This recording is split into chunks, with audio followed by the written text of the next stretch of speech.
Today I'm going to answer the question, should you buy an Axial SMT10?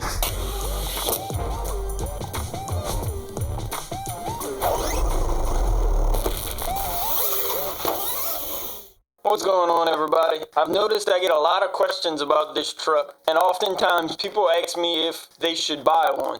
So I figured I'd make a video covering this truck. To start off, what is the SMT10? For those that don't know, it's a solid axle monster truck produced by Axial. While most monster trucks out there have independent suspension all four corners where each wheel can move up and down independently, this truck uses a solid axle in the front and rear with a 4-link style suspension with 2 upper arms and 2 lower arms in the front and rear.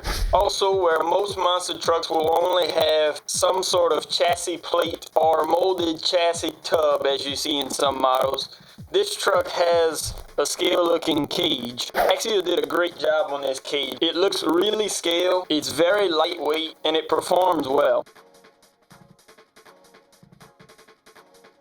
So there are a few things to consider when thinking about buying this truck. The first thing would be, what do you prefer more? If you're interested in scale, being appearance, driving style, and scale in general, this truck is awesome. For one, just look at the cage. Like I mentioned before, the cage is really scale looking. Also, this truck drives just like the real trucks. From the way it accelerates, the way it jumps, the way it lands, everything is just like the full-size monster trucks.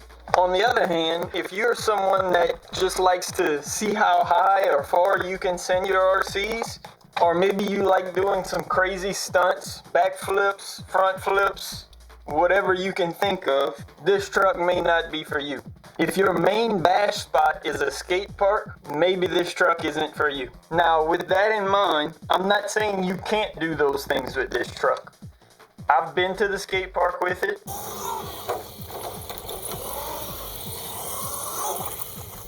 I've done backflips with it.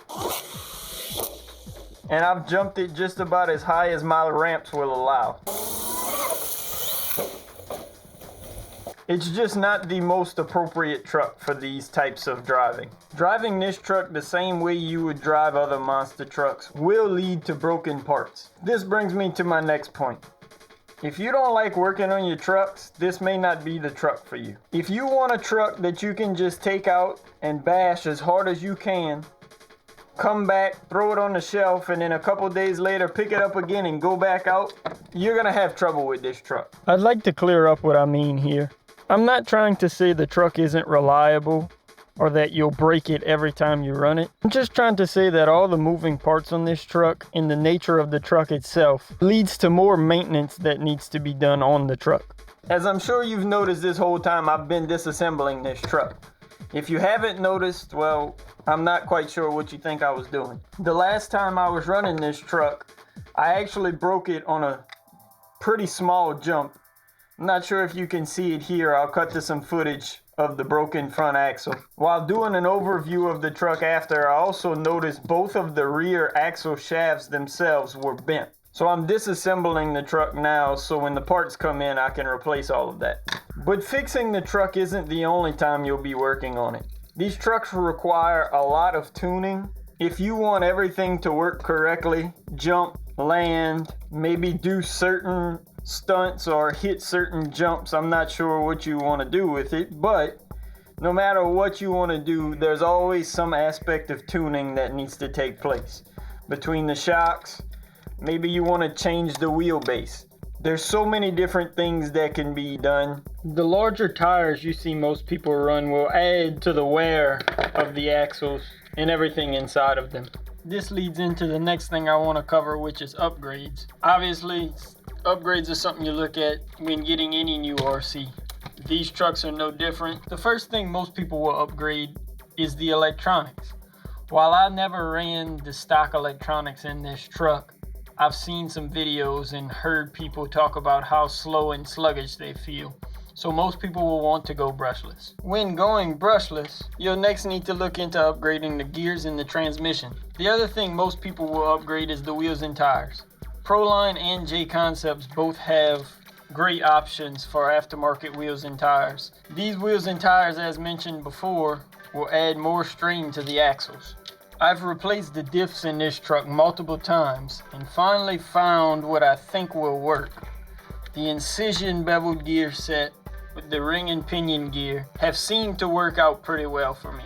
The bigger wheels and tires will also cause strain on the axle housings themselves. There are two different options for fixing the broken axle housings. You can either go all aluminum or you can install beef tubes, which is what I have done. I installed them in the rear axle already, as I've broken that one already, and now I've broken the front one, so I'll be installing them in the front next. So obviously I can't tell you what to go buy.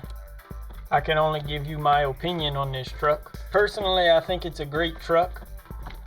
It's been one of my funnest RCs I've owned. Just being a fan of monster trucks in general, having an RC that jumps just like the real trucks puts a smile on my face. Just like with any RC, obviously the right upgrades can help it take on anything you throw at it. I hope this video helped you out if you were on the fence about buying one of these. I think I've seen on the internet that these have been discontinued for now. I'm sure they'll come back in some capacity. You can always do something like I did and just buy a chassis and add your own axles and transmission to it. Or you can look on eBay or other sites, forums, and find one used and upgrade to your liking.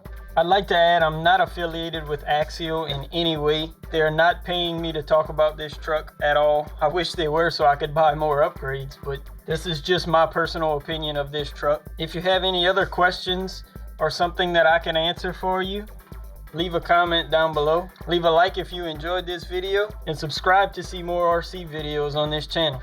Thanks for watching.